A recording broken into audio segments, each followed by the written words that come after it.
Our next and final presentation of the weekend is entitled Finally a Bit of Prophecy, the Painting and Thesis of Forrest Bess. Clare Elliott is an associate research curator at the Menil Collection, Houston. In 2013, she curated Forrest Bess, Seeing Things Invisible, the first retrospective exhibition of the artist's work in more than 20 years, and authored the accompanying catalog. Clare received her M.A. in the history of art from Williams College in Massachusetts and is our final speaker today. Come on up.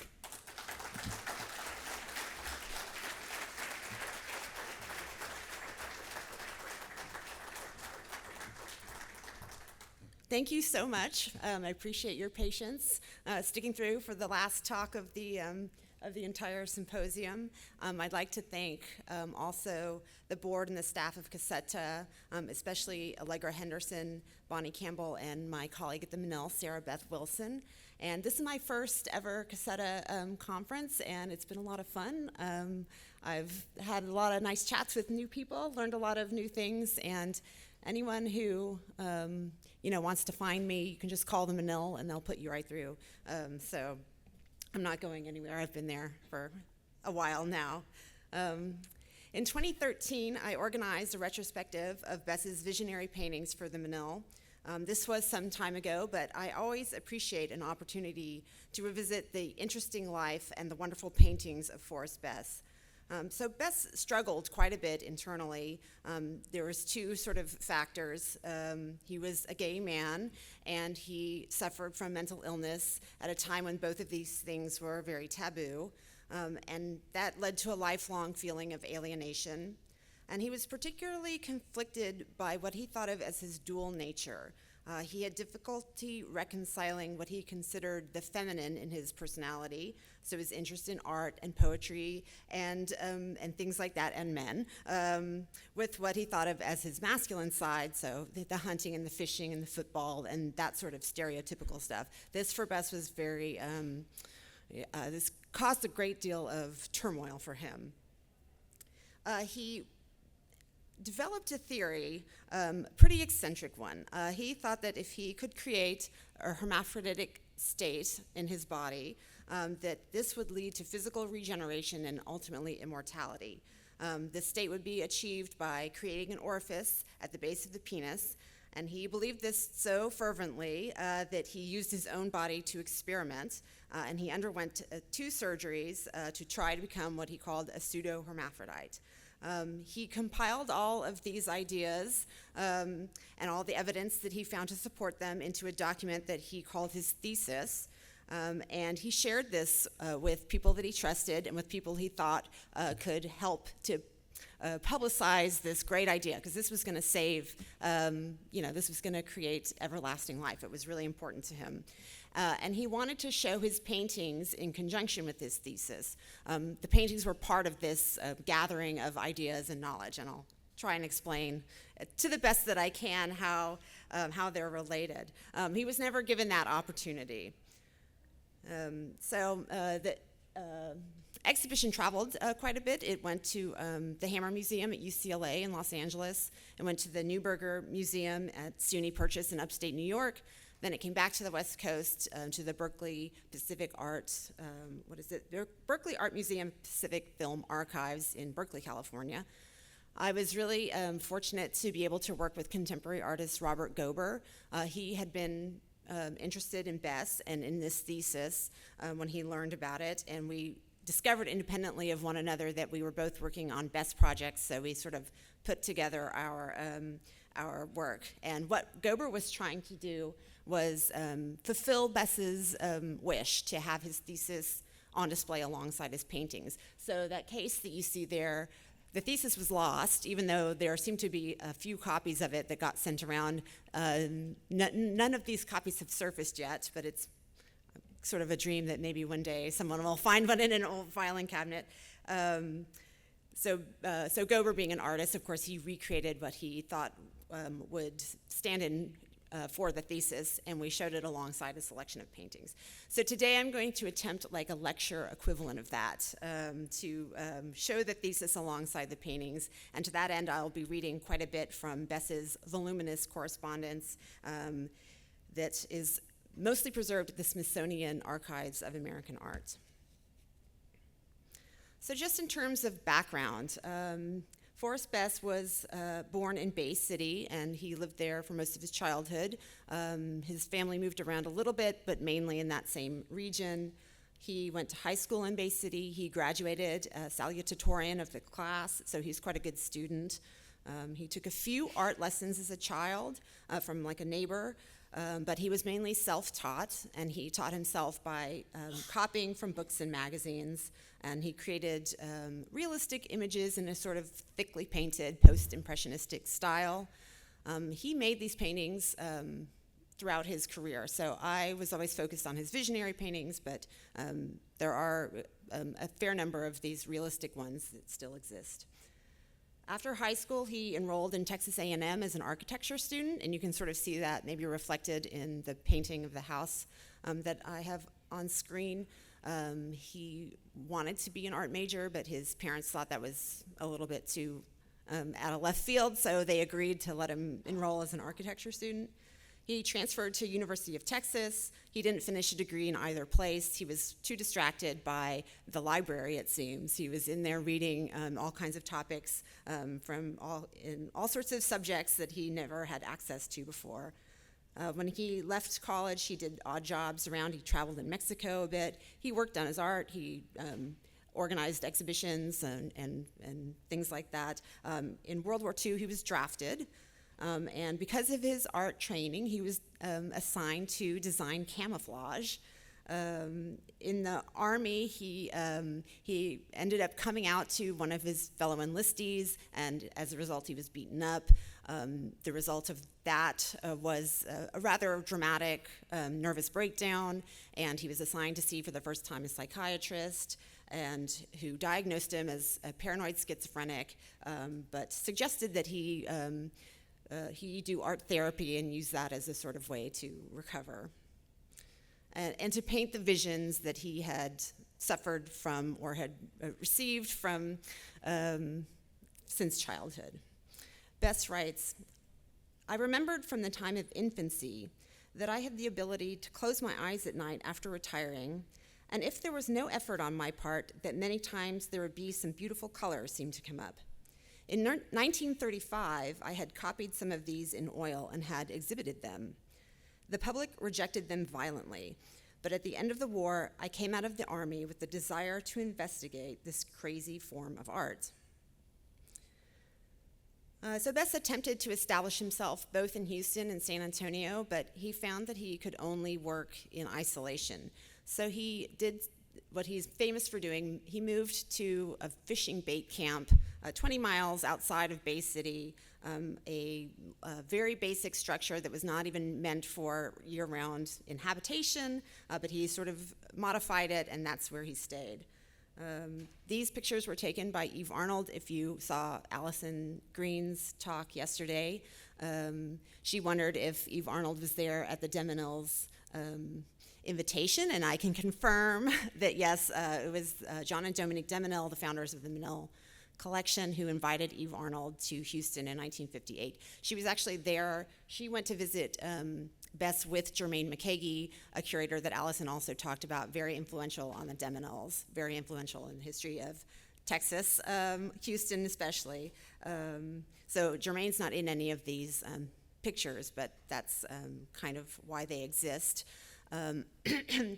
Bess was very isolated, and this is sort of a famous talking point of his career. He's this outsider artist, but actually a lot of people went to visit him at this fishing camp, including Jim Love and Roy Fridge. They went frequently. Richard Stout, I'm told, was also there a lot, and the architect Howard Barnstone and his wife Gertrude were also close friends with Bess. And Bess also came back and forth. He was in Houston from time to time as well. But he writes, "I moved to Chinquapin with the express purpose of escaping evenings and days full of artistic talk, people visiting my studio, day and night, no chance to work or to think. And Bess also supported himself as a fisherman. He actually a bait fisherman, so kind of even the lowest form of fishing, but that's how he occupied his time, and that's how he earned what little money he ever had. And he would trade his paintings for things that he needed, and I'm told he traded seafood for rent on this property where he lived. So the landscape becomes early an integral part of his painting, and he writes this about the environment. For the first time in my life, I feel at home, and it's the place of my earliest memory as a child. When you get off by yourself, as I have, very close to nature, those laws which are predominant in nature become a part of you. If here is a desire for understanding big thoughts, then that desire alone is a terrific force. Our life here is close to the elements. Riding along on my boat on the canal, pulling my shrimp trawl behind, I often look at the banks of the canal with their spoil and weeds. But with a bit of imagination, the miniature landscape becomes large. The mounds of dirt removed from the canal become hills and mountains. The weeds become beautiful jungle trees, and a very quiet feeling arises. The panorama is a reflection of a much greater panorama, the banks of a much greater river, and man moves along the banks of his great river, pausing here and there, but ever moving on. Bess was kind of confused, very curious about his visions. He was also a little bit afraid that they were evidence of mental illness. So he was always sort of seeking out other examples of people who had similar visions. And he says, frankly, what disturbs me is that I would like to see other painters who are working from this source. Ryder, I love very much. I've seen about 4 of his canvases. They are beautiful, but they do not come from the visionary source. So he's talking about Albert Pinkham Ryder, famous visionary artist, kind of romantic artist whose subjects, like Bess's, kind of include nature and the landscape. Van Gogh, in both his realistic and his visionary works, you see the example that Bess took from Van Gogh. And this one is actually dedicated to him. And of course, Van Gogh's whole persona, this isolated, underappreciated, misunderstood artistic genius, this is something that I think Bess identified with, to say the least, even in this like sort of constant letter writing that Bess was always doing. There was one Van Gogh that Bess was sort of obsessed with, and it's this country road in Provence by night. He writes, I keep thinking of Vincent's cypresses. There he has painted a road, 2 men touching each other as they walk along this road. In the background, 2 more people in a wagon, 2 cypresses that grow as one. Then above a star, the sun, the swirling trees, and the moon. Did Vincent realize that we are 2, an inner and an outer man? And for this reason, did he paint the 2 men so close together? I doubt whether it was painted from reality at all. If it was painted from nature, how could he have included all the great symbols in one painting? So he doesn't think that Van Gogh is painting from reality. He thinks Van Gogh is having some sort of vision. He writes in a different letter, this is the result of having become conscious of the great symbols. This could have been the magic that caused the flooding in of the unconscious, which in any case is a time of terror and panic to any man. So Bess tells us exactly how he captured these visions, which usually occurred as he was falling asleep. He says, the other peculiarity of the vision is that if I do not sketch it down, then I do not remember it. I may remember that I saw something very beautiful, but the vision cannot be recalled. But from the sketch that I make in my notebook in bed at night, as crude as the sketch may be, then I can recall the vision, and it is brilliant in my memory as if I was seeing it. So without the sketch, he would lose the vision, but if he had this little sketch, he could recall it again. It's hard to see in this slide, but this is a painting that's at the Menil, so I've had the opportunity to look at it very closely, and you can actually see the underdrawing of the pencil sketch underneath the paint. So what could appear to be this very exuberant sort of gestural painting in the abstract expressionist style is actually this very methodically thought out thing. So the visions and the composition could be very spontaneous, but his execution was very deliberate. And so I give you a kind of smorgasbord of Bess paintings to show you the kind of diversity of the sorts of images and visions that he would have, and some of his techniques. He used a palette knife frequently to enliven the surface. He would mix paint into sand into paint to create texture and size, and cut into the painting with the edge of a palette knife or the end of a paintbrush. And he often would use paints not exclusively, but frequently straight from the tube without mixing them. And he sometimes stumbled across really imaginative and unexpected and brilliant color combinations. But it was important for Bess to record these visions as precisely as possible. He writes, I am a very fortunate person, I guess. This source of mine is remarkable in that the effort to create is gone. I cannot bring myself around to the point of adding to, taking from, elaborating, or making into a picture these visions that I have. To do so would be hypocrisy and untruthful. Many times the vision is so simple, only a line or two, that when it is copied in paint, I feel, well, gosh, there isn't much there, is there? I do not think I could live with myself if I added to the vision. There are other letters where he says he's not even an artist. I'm just a copyist. I just copy the visions as they occur to me. So one of the most remarkable things about Bess, and this is where Bess the outsider artist sort of starts to break down. Bess showed at the Betty Parsons Gallery in New York City. Betty Parsons was one of the most exciting places to see painting in New York. She opened her gallery in 1946. She was sort of independent of the kind of critical debates that were going on around painting and abstraction and things like that. And she just had a sort of intuitive response to certain painters, as she did to Forrest Bess. And Bess was given the lead to introduce himself to Betty Parsons by another Texas artist, Amy Freeman Lee. She makes a brief appearance in the Texas Women Artists book that we were talking about on Friday. And Betty Parsons showed artists you may have heard of, like Mark Rothko, Jackson Pollock, Clifford Still, Barnett Newman, later on Richard Tuttle, Agnes Martin, Ellsworth Kelly. So she was a pretty big deal. And here's our local boy, Forrest Bess, showing with Betty Parsons. And she was very patient with Forrest. He would write her these copious letters full of these wild ideas, and she would, just sort of non-committally and good-humoredly answer him. Thanks, interesting idea. Let me check on that, painting that I sold, whatever it was. The other tie that he had to this sort of insider art world is Meyer Shapiro, one of the most respected art historians of the 20th century, a professor at Columbia University.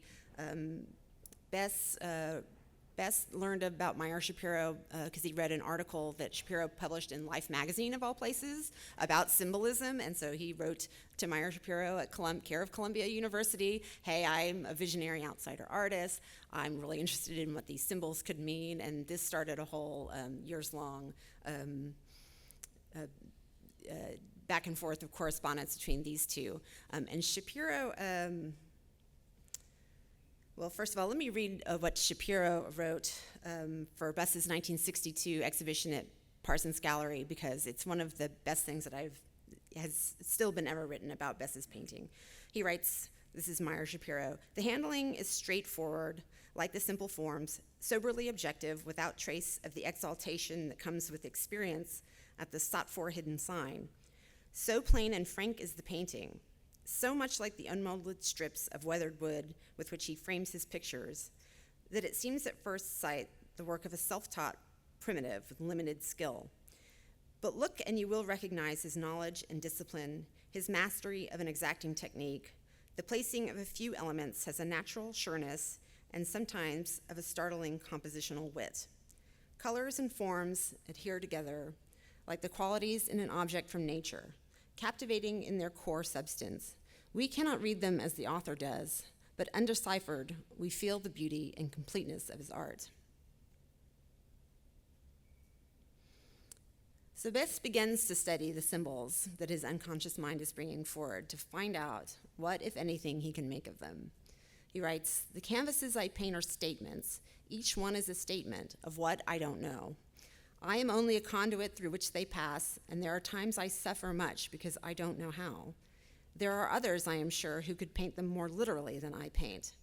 But the canvas I paint is as close to what I saw as I could make it, and I know when it has been truthfully followed." He's deeply influenced in this practice of sort of studying his own symbols by the Swiss psychologist Carl Jung. Carl Jung's theory of the collective unconscious was formative to Bess's thinking. So this is the collective unconscious is a kind of knowledge that is not formed from observation or personal experience, but arises from the collective experiences of our ancestors. It's a kind of innate wisdom that exists in all cultures and all generations. Bess writes, "Jung, and I am not a Jungian disciple, makes the statement that the sediment of man's unconscious contains all the remnants of events ever experienced by man, by pre-man, and by the evolving animal before us. This I believe, Betty, with all my heart." And so Jung, it should be mentioned, was quite of the mode in the 40s and 50s, and especially so among abstract male painters. Jackson Pollock, Adolf Gottlieb, and Mark Rothko were all Jungian disciples. And he wrote Jung several times, and he one time got a letter back, and he so treasured this letter that he kept it in his pocket, and he would pull it out, and if you ran into him, he'd be like, "Look, Jung wrote me this thing, and I'm really onto something here." And one of the ripples that in the pond of the Bess story is the Jung Center in Montrose, right next to the Contemporary Art Museum in Houston. That was founded by Frank McMillan Jr., who learned about Jung from Forrest Bess. So his legacy runs deep. Bess writes, "It seems to me that a class in art should start with the most primitive, archaic, basic symbol. I believe that with a basic understanding of symbolism, the artist can then lift his work up to a more refined level, but not until he has made the attempt, at least, to have or gain a partial understanding of the associations of shapes in nature." And it takes Bess a little bit of time to get to the meanings. He says, "Frankly, I cannot go from canvas to canvas clarifying them because I do not yet know what they mean. Prophecy, I think, will in time be explained as the situation in which we find ourselves now, the individuals versus the state, and I have no doubt but that the steel balls in prophecy are of the shape of the atom bomb." He writes to Meyer Shapiro, "I must apologize for having taken up so much of your time, but some way I feel that, in some small way, I might have contributed to your knowledge of symbolism, thereby making you a better man too. And then someday, I hope, when you look at the day moon, you too will come to the realization that this symbol is the sign of the sky. It couldn't have been accidentally created." This painting is now in the MFA's collection, but it was in the collection of Bill Hill. Since I know you guys are Texas art people, you will know Bill Hill and his fabulous collection. He writes, "I cannot understand why one canvas should prove more interesting than another to one who knows. I have a letter from the critic painter friend of mine, Richard Carling, in London. He likes the canvas Premonition because it's more abstract. Why is it that I do not have the capacity for feeling any differences in my own work?" Offhand, a thing so perfectly designed must be man-made, but suppose also that God had cleverly placed it ever inside of man as a witness of his salvation, the sign of the universe of opposite, the black and the white. So through this study, Bess became convinced the symbols on the paintings could have an effect on the human physiology, and that the effect would be, to some extent, universal to anyone who focused on it.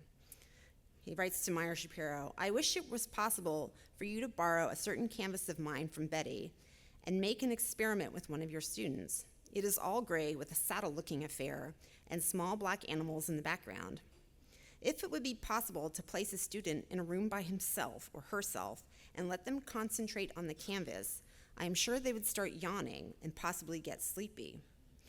And in 1956, Bess invited some friends and the critic for the Houston Chronicle, Sigmund Bird, to try this experiment. And so I'm reading now from Bird's article on this occasion. He writes, "Then Forrest called our attention to a curious painting in which a couple of dozen unidentified quadrupeds ranged a gray prairie under a pendulous cloud. Most people get sleepy when they look at this," he said. Sure enough, Earl and Mrs. Ackridge started yawning. Not me, though. "Several days after I did this one," said Forrest, "I discovered that what you call a cloud is a uvula, the lobe at the end of the roof of the mouth. You were looking at a yawn. What do the small animals suggest to you?" "Stingrays," guessed Earl. "Bacteria," I said, "probably streptococci." "They're sheep to be counted while yawning," said the artist. "I call this sleep." I suggested that all this was strong evidence against the existence of a so-called collective subconscious, but Forrest was unimpressed. We argued until the tequila was gone, and the foggy night fell over the lonely Matagorda coast. Finally, Forrest ferried us back across the bayou to where our cars were parked. This remarkable untitled painting here in Houston at the MFAH is a breakthrough canvas for Bess in understanding his visions. There's several letters, so we're going to be on this painting for a second, where Bess describes what occurs when he integrates this, what he calls integrates this canvas. The first one, "The integration occurred on a calm, warm summer night. A sharp wind blew up, I don't know why, because it had been calm when I went to bed. And there in the darkness was a memory so very old that the light was very dim. I looked out over a desolate landscape of craters. The wind whistled through the sharp edges of the craters. The scene was very ancient and very lonely, very desolate, rather like the beginning." In another letter he says, "I felt it had something to do with a lonely beach. The sharp pointed black shapes brought to mind driftwood. Was this what it was actually about? No. It was the first canvas that I integrated. I stared at the painting, almost hypnotized. I went to bed, and there in the darkness was a memory so very, very old of craters. The wind whistled through the sharp edges of the craters. Strangely enough, on the left upper side of the vision were long rectangular white blocks, and I knew they were solid clouds. The scene was very ancient, very lonely. Vertical lines and 3 rows of them, long time ago, possibly the beginning. The fact that they are blue and white interests me. White, molten rock solidified? Blue cold? Could it be periods of fire and ice ages? The black sharp lines or distorted triangles became the edges of pits or craters. I was not conscious of the exact drawing in which I had faced these black triangles towards each other to form holes." And as usual, Bess thought anyone who spent a reasonable time looking at the painting would have a similar response to it. He said, "I would dare the critic who reviewed my work to sit at home at night with just one small, insignificant canvas of mine. Look at it and nothing else, say for a period of 30 minutes or longer. I can make them cry for the loneliness they feel in the blue and white striped canvas." And this was a really important canvas to Bess. Most of his paintings, when they sold, which wasn't so often, were priced at around $350. But this one, he asks quite a bit more for. When he writes to Parsons, he says, "By all means, return this canvas to me. I would part for it for $2,000. It was the first canvas that I integrated itself to consciousness and goes back to the Earth's beginning. Tests prove that it will cause the viewer to have the vision, very dimly lit, of the Earth, white granite with pits, wind, and the feeling of a very great loneliness. I had even had dragline operators cry over it. Farmers cried. It requires about 30 minutes of concentration and then a darkened room." So if we turned the lights down, maybe we would all cry. I don't know. He also says in his letters that he sent this painting to Carl Jung, but it got lost in the mail. So he went back to his sketchbook and he recreated it from the original sketch, as he could do if he had it. So maybe one day this painting will show up in a Swiss post office basement or something. So until this point, Bess had been these paintings were either a full mystery or they brought forward something rather vague, like a feeling of sleepiness or loneliness. But at some point, he starts to get slightly more specific meanings. For example, in this painting, I look at sticks 11 of them grouped together with a dark probing line to one side, and I inquire of my family about my birth, and I am told that they did not want a child, especially my father, and that I was an accident. Then I go back to sticks and wonder if it has anything to do with abortion. And finally, in the mid-1950s, Betts starts to find evidence for his thesis that's even more specific. He says, quote, "We are still in the field of art, sir, but an integration of art whereby art and endocrinology come together. The integration of the canvas owned by Mrs. de Menil, Bodies of Little Dead Children, shows the urethra petrified." Another really interesting example, Tree of Life, has two titles and two sets of hanging hardware. So if it hangs in a vertical orientation, it's the Tree of Life, but if it hangs in the horizontal orientation, it is the sign of the hermaphrodite. And he says that the Tree of Life constitutes not the penis growing on the scrotum, but the scrotum as the foliage, and the perineum as the trunk, and the penis, outer, as the limb or the branch. It is the side of our body that we do not observe, the neglected side, that which is in darkness. There's a whole thing about the parts of your body that you can see and the parts that you can't see as being sort of the light and the dark. And they get even more granular by the end of the 1950s. Integration of the canvas, the Greek, date 1953, he writes, "A test tube inserted into the fistula and passed back into the bulbous section shows the area to be white with minute, delicate veins on the surface, interior. The symbol remains to stretch." In a naive, primordial feeling for the word stretch, would this not most easily represent the act, stretch a hide?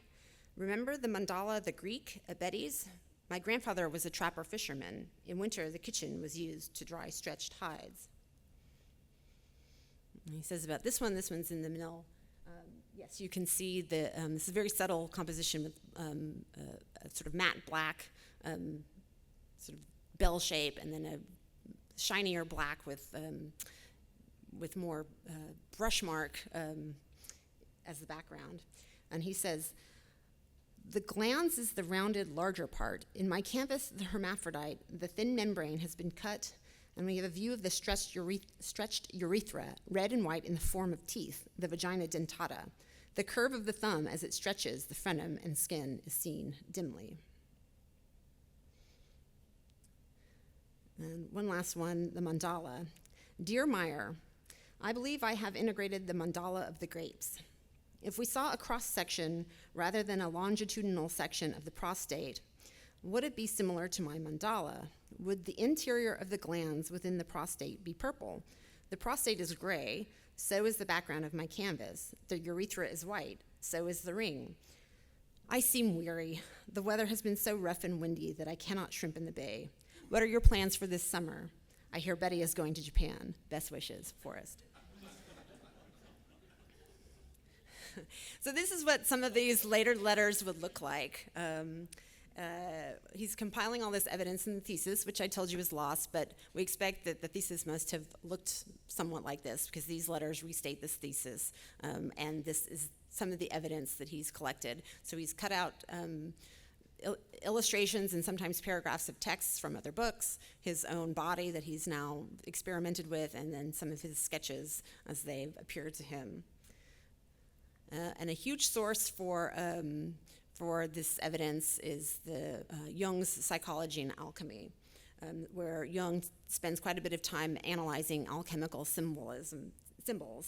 So alchemy, of course, it's known as the medieval practice of trying to transform lead into gold or other cheaper metals into gold or silver, but it was actually a whole system of thought and beliefs where transmutation could be applied to anything, and eventually what they hoped to discover was this universal elixir that would prolong life, maybe even indefinitely. So very similar to what Bess is thinking of. And Jung is writing about this because he believes this is sort of a universal thing, that all cultures are searching for this sort of thing, which is debatable, but that was Jung's argument. And Jung also likens this to a psychological process where you take your competing desires, and you kind of unify them into the one.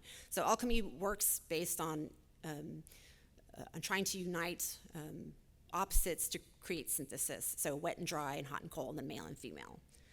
And so the most potent sign in alchemy is the rebus, or the hermaphrodite. So this is the ultimate fusion of opposites, the male and the female, into one body. There's all these other sort of alchemical symbols that surround the rebus, and this is the ideal spiritual state. But Bess takes this very literally into like an actual physical state. And he has a few other sources that help to buttress this theory. One are the indigenous Australian initiation rites. So this is sort of the anthropological evidence that he has. This is the ritual sub-incision. It's practiced by some indigenous Australian cultures. It's an initiation rite along with circumcision and other things like tooth knocking, scarification, sort of this very painful process that adolescent boys go through as they're becoming men. The Aboriginal cultures of Australia are among the oldest, and they have no written records. So how old are these rituals? What do they mean? What is their purpose? Not clear.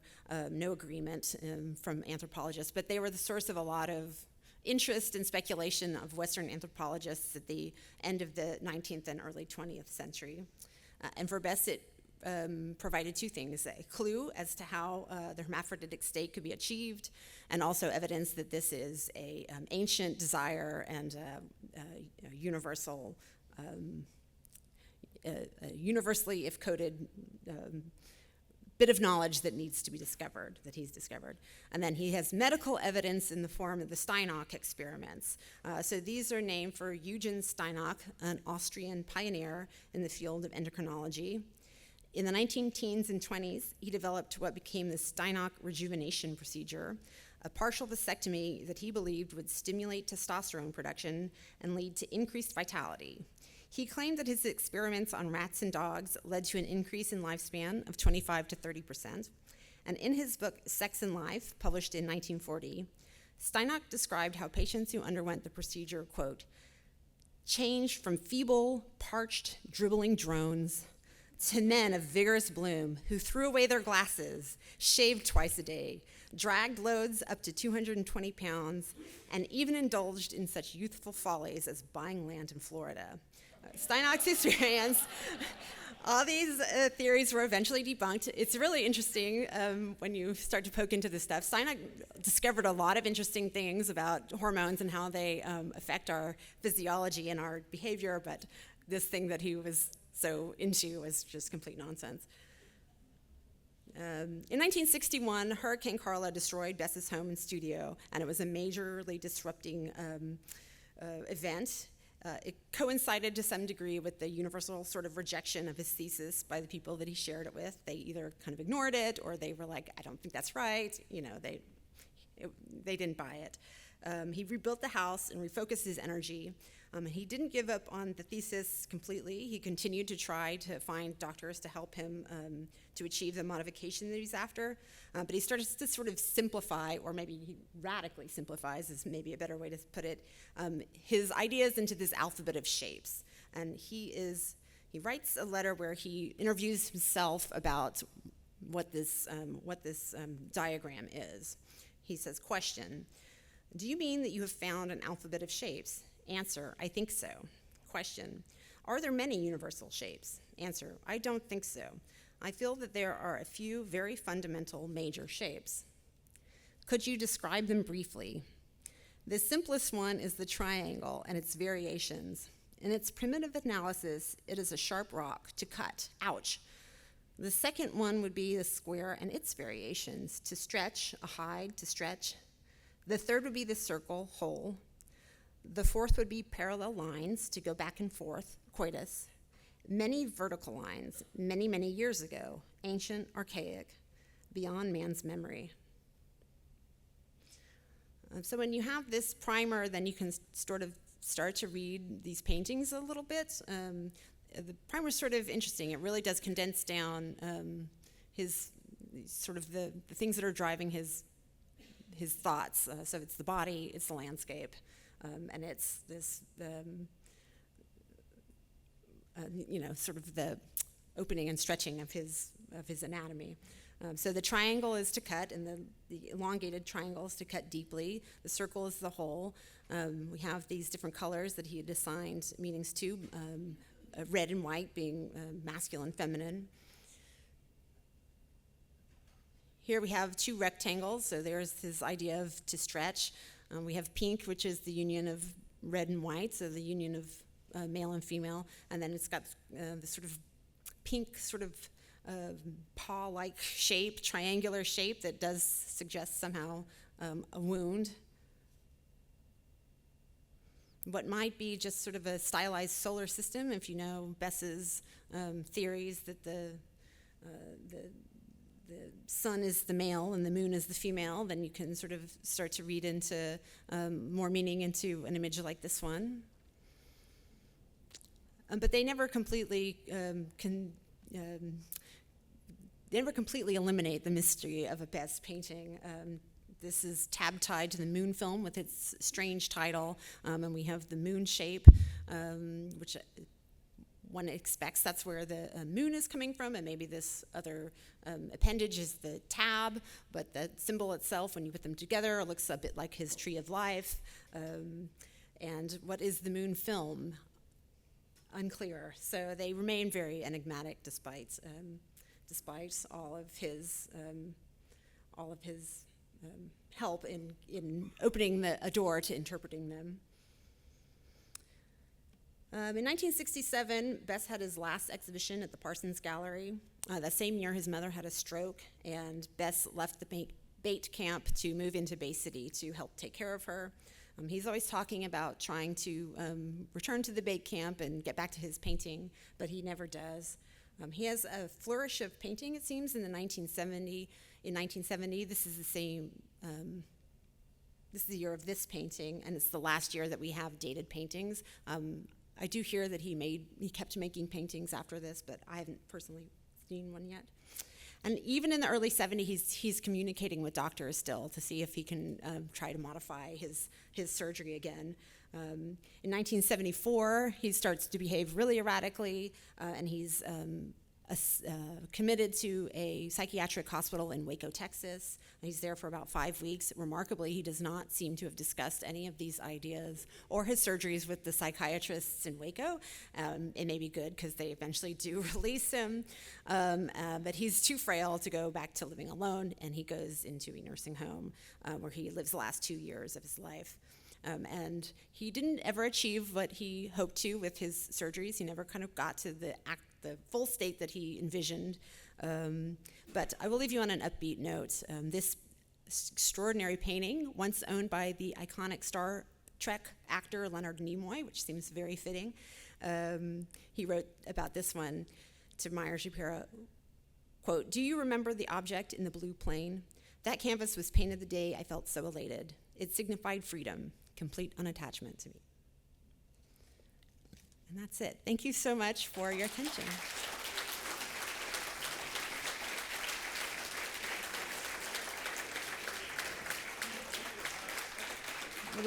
I would love questions if you have any. Yeah. So when this show was up at the Menil, across the foyer was a time show curated by Michelle that was late surrealism. And it struck me when I saw the two shows on the same day that Forrest Bess sure seemed to be fitted into this category. Would you have ever considered him a late surrealist or influenced by that kind of? I mean, I think he was definitely influenced by the surrealists, as were the abstract expressionists. So yeah, he fits in there, yeah, kind of nicely, I guess. I mean, that's sort of that's a tricky category because there's another kind of late surrealism that's going on in Paris in the 1960s. But if you think of like the early years of abstract expressionism as being an outgrowth of surrealism, which they definitely were, then yeah, he definitely fits in that. Oh my gosh, so many questions. Yes, in the back. So I understand there's a fairly numerous body of counterfeit works of his art out there. How easy or difficult is it for somebody with your expertise to determine it? Yeah, it's pretty difficult to determine because There are a number of fakes that are floating around, and sometimes I do get calls like that, you know. And I'm not, as a museum employee, I can only authenticate things that are for the purposes of our own institution. And there was very little attention paid to when he died. His family never asserted copyright. No one ever sort of took reins of the estate. Even in the estate in terms of like intellectual property. And so there's no like foundation, there's no one gallery that has the authority to say definitively yes or no, this is fake or this is real, but there are fakes out there. So if you see one that is way too cheap or something, there's a good chance that there's a reason for that. So like the provenance can be really helpful, and sometimes it's just a matter of educated guess. So if you've seen a lot of them, you can see ones that don't look right, some that are questionable, some that are clearly not by Forrest Bess, but he wrote his signature in this very sort of elementary school kind of way. You do see fakes. So he did sign all of his work? He signed some of his works, he didn't sign them all, yeah. Were they mostly signed on the back? They were mostly signed on the back, yeah. Yeah. The one painting that you showed that was turned one way or the other, did he like it displayed both ways, and did he have other paintings that... That's the only one like that I've seen, although there's another painting that I've seen reproduced in 2 different orientations, and I don't know which one. Maybe it's the same thing. There's 2. In that one, there's literally on the back 2 sets of hardware and 2 titles. So you can put it one way and there's the title, or that way and a different title. So he may have done that other times, but I don't know of them. In the way back? When did he paint the first of his paintings that you would describe as visionary? Well, he did visionary paintings in the 30s before he went into the army, and this morning I saw one like that. I'd never seen them before. And then when he came out in like, say, 46 maybe, 45, 46, something like that. Yeah. In your research, have you come across any of his paintings on glass? Yes. I'm with the San Antonio Museum of Art, and we have one. But there's only one other that I'm like really aware of, but I'll exchange information. Okay, yeah. I've never seen one in person, but I've seen pictures of a couple of them, yeah. Yeah. He was trying to do, he's trying to get that transparent effect, I guess. You see it from both both sides, and so it very much has that like interiority, exteriority. Yeah. All of that. Yeah, very cool. Yeah. Sarah, between his early impressionist style and this later visionary style, was there a transition period where he was working in abstraction with heavy impasto or Yeah, some of them have that heavy impasto and others don't. So, and the earlier ones tend to be like more thickly painted than some of the later ones, but it's hard to make hard and fast rules, but that does tend to be the case. Yeah. In Houston, there's a very active yoga institute. There is, yeah. Carolyn Graffet, who did it, started that, did that, was known as Menil, who also the Houston Chronicle and Forrest Bess. Oh, yeah, okay, yeah. It's funny, as much work as I've done on Bess, I've never really engaged the Jung Institute, but I need to. All right, well, that's it. Thank you guys so much.